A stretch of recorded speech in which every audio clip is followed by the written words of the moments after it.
Hello guys, कैसे हो आप लोग। तो आज का जो डेट है वो है 8 जून 2021 एंड आज इस वीडियो में मैं सिर्फ एक ही शेयर के बारे में चर्चा करूंगा जिसका नाम है याशो इंडस्ट्रीज़। तो इस शेयर का टेक्निकल एनालिसिस एंड इसका फाइनेंशियल एनालिसिस मैं करूंगा इस वीडियो में। एंड उसके बाद मैं बताऊंगा कि आपको ये शेयर लॉन्ग टर्म के लिए खरीदना चाहिए या नहीं। तो देखा जाए ये शेयर ऑलरेडी एक मल्टीबैगर बन गया है एंड मुझे लग रहा है कि फ्यूचर में एक नवीन फ्लोरिन उससे भी ज़्यादा दीपक नाइट्रेट की से ज़्यादा भी ये रिटर्न बना के आपको दे सकता है, बिकॉज़ ये शेयर अभी भी बहुत ही कम प्राइस में अवेलेबल है। तो इसका फंडामेंटल एनालिसिस मैं करूँगा कुछ ही देर बाद। तो फिलहाल इसका चार्ट हम लोग देख लेते हैं। एक देखिए यहाँ पर 6 महीने में ये कितना रिटर्न प्रोवाइड किया है, 174% रिटर्न दिया है ये शेयर सिर्फ 6 महीने में। तो इसका ईयर टू डेट देख लेते हैं, वही 184, मतलब जनवरी 1 2021 से आज तक ये 184% रिटर्न दिया है। एंड 5 ईयर का रिटर्न अगर आप देखेंगे तो आप चौंक जाएंगे कि ये 350% रिटर्न दिया है। लेकिन एक इम्पॉर्टेंट चीज़ आपको देखना चाहिए यहाँ पर कि ये मार्केट में लिस्ट हो रहा 2018 का 6 अप्रैल में। तो 18 से 19 तक एक साल में सिर्फ ये 13% रिटर्न बना के दिया है ना। उसके बाद 2019 से 2020 में ये कितना रिटर्न बना के दिया, सिर्फ 20%, 22, 17, 18% रिटर्न बना के दिया। मतलब ये जो साल 18 से 19 20% के अराउंड रिटर्न दिया एंड 19 से 20 सिर्फ 20% के अराउंड रिटर्न दिया। उसके बाद देखते हैं हम लोग 2020 से 2021 तक इसने कितना रिटर्न दिया। यहाँ पर देखिए सिर्फ 15% के अराउंड रिटर्न दिया, ठीक है। लेकिन 2021 से आज तक, आज का जो डेट है, मतलब एक साल में ये 184% रिटर्न दिया है। अब आप समझ सकते हो कि लास्ट 3 साल में कुछ खास रिटर्न इस शेयर ने बना के यहाँ पर बना के नहीं दिया है। लेकिन इस एक साल में ऐसा क्या खास बात हुआ इस शेयर में कि ये शेयर इतना स्पीड से भागने लगा। तो इसके बारे में भी हम चर्चा करेंगे। इसका फाइनेंशियल स्टेटमेंट मैं आपको दिखाऊंगा एंड इसका फंडामेंटल एनालिसिस मैं करूंगा इस बार। तो अब हम लोग आ चुके हैं Screener.in पे। तो इस जगह पे हम लोग याशो इंडस्ट्री का फाइनेंशियल एंड फंडामेंटल एनालिसिस करेंगे। तो यहाँ पर देख सकते हो Yasho industries is engaged in the business of chemicals, ठीक है। तो ये एक केमिकल स्टॉक है। तो उसका वेबसाइट में हम बाद में जाएंगे, पहले इसका बेसिक चीज़ देख लेते हैं। तो ये इसका जो मार्केट कैप है वो है 498 करोड़, मतलब एक माइक्रो कैप कंपनी है। तो माइक्रो कैप कंपनी के साथ आपको रिस्क भी झेलना पड़ेगा, ठीक है। लेकिन अगर आपके साइड में मार्केट चले, ठीक है, तो आपको बहुत ह्यूज रिटर्न बना के दे सकता है माइक्रो कैप्स कंपनी। तो इसका स्टॉक का पीई हम लोग देख लेते हैं 23.2, जहाँ पर इंडस्ट्री का पी है 27.2। तो इंडस्ट्री का पी से भी सस्ते वैल्यूएशन में आपको मिल रहा है, ठीक है। एक साल में 200% के अराउंड रिटर्न देने के बाद भी ये स्टॉक सस्ता है। यानी आप सोच सकते हो ये किस लेवल पे जाने के बाद ये ओवर वैल्यू हो जाएगा, ठीक है। तो इसका इंडस्ट्री का पी से सस्ता है। इसका आरओसी हम लोग देख लेते हैं 20.6%। प्रोमोटर होल्डिंग में कोई भी चेंज नहीं है, बहुत ही बेहतरीन। Return over 3 years 60% compounded return दिया है ये शेयर ने। करंट प्राइस देख सकते हो, बुक वैल्यू है 72, आरओई है 31.4, बहुत ही हेल्दी नंबर है ये। बट एक प्रॉब्लम है कि डेट टू इक्विटी थोड़ा ज़्यादा है, थोड़ा नहीं बहुत ज़्यादा है, 1.91 इज़ ह्यूज, ठीक है। तो डेट टू इक्विटी इस शेयर का बहुत ज़्यादा है, ये आपको ऑलवेज ध्यान देना पड़ेगा। लेकिन ये माइक्रो कैप कंपनी है। माइक्रो कैप कंपनी अगर आप चलाते हो, कोई अगर नया बिजनेस स्टार्ट किया है, तो वो कंपनी को रन करने के लिए बहुत जगह से उधारी की ज़रूरत पड़ता है, ठीक है। तो माइक्रो कैप कंपनी के साथ आपको डेट भी दिमाग में रखना चाहिए कि उस कंपनी में डेट होगा, ठीक है। तो यहाँ पर ये चीज़ भी आप ध्यान देना कि ये इसका डेट टू इक्विटी हाई है, लेकिन ये एक माइक्रो कैप कंपनी है। इसका प्लेज परसेंटेज है 0.03, तो ये ना के बराबर प्लेज परसेंटेज, जहाँ पर इसका प्रोमोटर होल्डिंग है 74.1%। तो प्रोमोटर होल्डिंग इज़ बहुत ही हेल्दी नंबर है ये, जहाँ पर दीपक नाइट्रेट, नवीन फ्लोरिन, ये बड़े बड़े दिग्गज कंपनी का प्रोमोटर होल्डिंग है 30% सिर्फ, जहाँ पर ये सिर्फ छोटा सा कंपनी का प्रोमोटर होल्डिंग है 74.1% एंड उसमें सिर्फ 0.3% प्लेज्ड है। तो return over 1 year 270%, massive return over 1 year है। यहाँ पर पीईजी रेशियो अवेलेबल नहीं है, लेकिन पीईजी रेशियो भी डेफिनेटली सस्ता ही होता, बिकॉज इसका इंडस्ट्री का पी से भी इसका पी सस्ते वैल्यूएशन में मिल रहा है। तो इसका चार्ट में हम लोग बाद में जाएंगे, तो इसका प्रोज एंड कॉन्स देख लीजिए। Company has good ROE track record, ROE 28.3%। Cons नहीं है, लेकिन यहाँ पर एक कॉन्स ज़रूर से ऐड होना चाहिए कि इसका डेट बहुत हाई है ये। तो इसका पीयर्स कंपनी आप देख सकते हो, पीडीलाइट, दीपक नाइट्रेट, आरती इंडस्ट्रीज़, ये सब दिग्गज बड़े बड़े मैसिव मैमथ है ये सब, ठीक है। तो इसका क्वार्टरली रिजल्ट्स हम लोग बाद में देखेंगे, पहले हम लोग इसका प्रोमोटर होल्डिंग देख लेते हैं। तो देखिए प्रोमोटर होल्डिंग है 74.9%, 09% मार्च 2021 में, एंड ये नंबर सितंबर 2019 से यही नंबर ये कंटिन्यू कर रहा है यहाँ पर। उससे पहले 72.06% था जून 2018 में, उसके बाद इंक्रीज़ होकर 74.10% है। वाह, उसके बाद देखिए यहाँ पर से ऑलमोस्ट सेम नंबर यहाँ पर बना हुआ है। पब्लिक का होल्डिंग देख सकते हो, पब्लिक का होल्डिंग 25.91% है, जहाँ पर FII एंड DII इन्वेस्टेड नहीं है। ऑफ कोर्स ये होना ही चाहिए, क्योंकि FIIs एंड DIIs इतना छोटा कंपनी में इन्वेस्ट नहीं करता है। तो अब हम लोग इसका yearly profit and loss statement की तरफ जाएंगे। तो यहाँ पर देख लीजिए मार्च 2019 में यहाँ पर सेल्स कितना हुआ था 195, नेक्स्ट ईयर कितना होता है 18 में 250, उसके बाद नेक्स्ट ईयर मार्च 2019 में 340। मार्च इसी का देखिए कोरोना का स्टार्ट हुआ था, कोरोना पेंडेमिक, फिर भी ये कंपनी हेल्दी नंबर ही पोस्ट किया है। लास्ट क्वार्टर से कम हुआ है 297, लेकिन ठीक ठाक नंबर ये प्रेजेंट किया है। उसके बाद नेक्स्ट ईयर मार्च 2021 में बहुत ही बेहतरीन, मतलब all time high, last year से भी ज़्यादा, उसके जितना भी ईयर लास्ट हुए थे उससे सबसे ज़्यादा नंबर यहाँ पर पोस्ट हुआ है, ठीक है। इसका ऑपरेटिंग प्रॉफिट भी हम लोग देख लेंगे। ऑपरेटिंग प्रॉफिट 2017 में 22 था, उसके बाद 27, देन 37, देन 39, एंड इस ईयर तो गजब हो गया, 49 करोड़ का ऑपरेटिंग प्रॉफिट हुआ है। एंड ऑपरेटिंग प्रॉफिट मार्जिन यहाँ पर देखिए साल भर यहाँ पर हर एक साल इंक्रीज़ हो रहा है।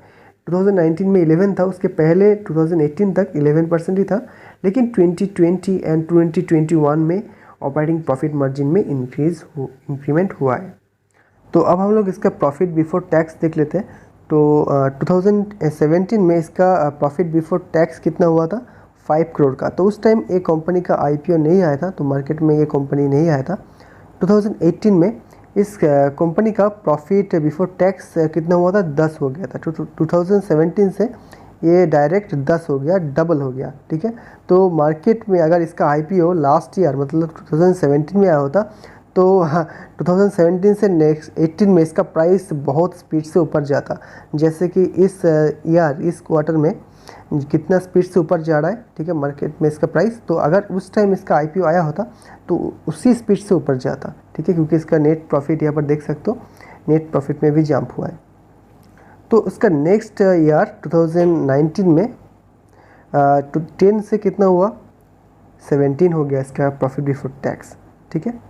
तो इसलिए इसका जो है प्राइस आपने ध्यान दिया होगा 20% 25% अराउंड इसका जो है चार्ट में मूवमेंट हुआ था, ठीक है। मतलब 70% प्रॉफिट इंक्रीज़ होने के बावजूद भी 70% देखिए 10 से 17 हो गया, ठीक है। एंड अगर आप नेट प्रॉफिट देखेंगे तो नेट प्रॉफिट में भी आपको ऑलमोस्ट 50-60% रिटर्न हुआ है। तो उसके बावजूद भी इसका चार्ट में जो मूवमेंट हुआ है वो सिर्फ 20% के अंदर ही मूवमेंट हुआ है ना। उसके बाद ये जो है 2019 क्वार्टर मार्च 2019 में इस जगह पे प्रॉफिट बिफोर टैक्स 17 हुआ था, एंड उसके नेक्स्ट ईयर 2020 में प्रॉफिट बिफोर टैक्स 17 ही था, ठीक, इक्वल था। एंड नेट प्रॉफिट अगर देखेंगे नेट प्रॉफिट भी इक्वल था। इसलिए मार्केट जो है इसको कुछ प्राइस में जो है कुछ मूवमेंट ज़्यादा नहीं हुआ। अगर आपको याद होगा कि 17% मूवमेंट ही था चार्ट में, इसका चार्ट अगर आपको याद होगा। उसके बाद 2020 से 2021 में इसका प्राइस ऑलमोस्ट मतलब profit before tax almost double हो गया, 17 से 31 हो गया, ठीक है, ऑलमोस्ट डबल हो गया इसका profit before tax. And net profit यहाँ पर अगर आप देखेंगे तो वो भी ऑलमोस्ट डबल हो गया, तो इसीलिए ये जो रैली आपने देखा होगा, यहाँ पर मैं फिर से आपको लेके चलूँगा, ये जो रैली मैक्सिमम चार्ट कर देता हूँ मैं, ये जो इतना स्पीड से रैली हुआ है, ये इसका प्रॉफिट बिफोर टैक्स डबल होने की वजह से हुआ है ना। लेकिन 2018 से 2019 में जो है इसका प्रॉफिट में 70% जंप हुआ था, अगर आपको करेक्टली याद होगा 70% जंप हुआ था, लेकिन इसका प्राइस में कुछ खास मूवमेंट नहीं हुआ। जहाँ पर इसका ऑलमोस्ट सेम मूवमेंट प्राइस में जो है इसका रिजल्ट में से ऑलमोस्ट सेम रिजल्ट हुआ है, लेकिन उसके बावजूद भी इसने बहुत स्पीड से मूवमेंट किया है।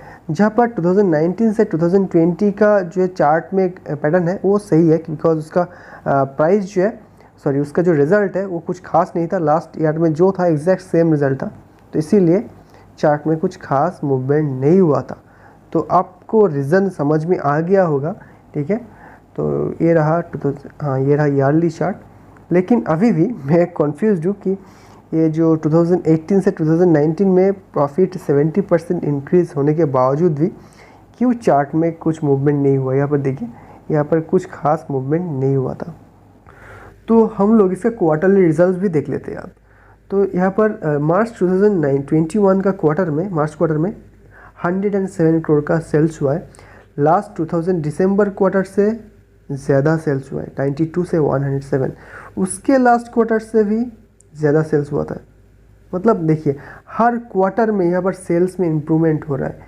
86, 89, इसके बाद 80 हुआ था, 65, 73 इस जगह पे कम हो गया था, ठीक है। लेकिन मार्च 2020 से ये जो सेल्स है यहाँ पर देखिए लगातार इंक्रीमेंट हो रहा है।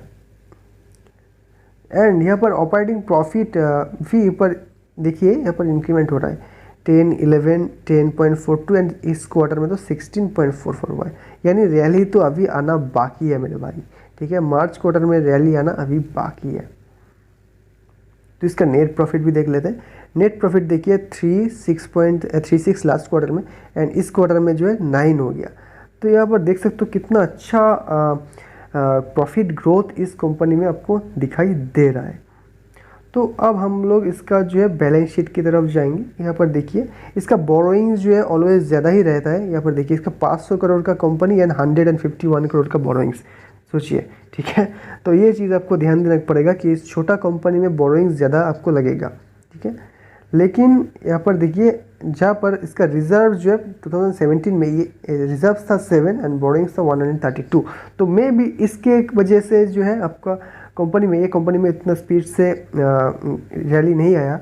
इसका प्लेज परसेंटेज प्लेज नहीं, इसका जो बोरोइंग्स के वजह से 2018 में देखिए रिजर्व्स 23 था, जहाँ पर बोरोइंग्स था 153, ठीक है।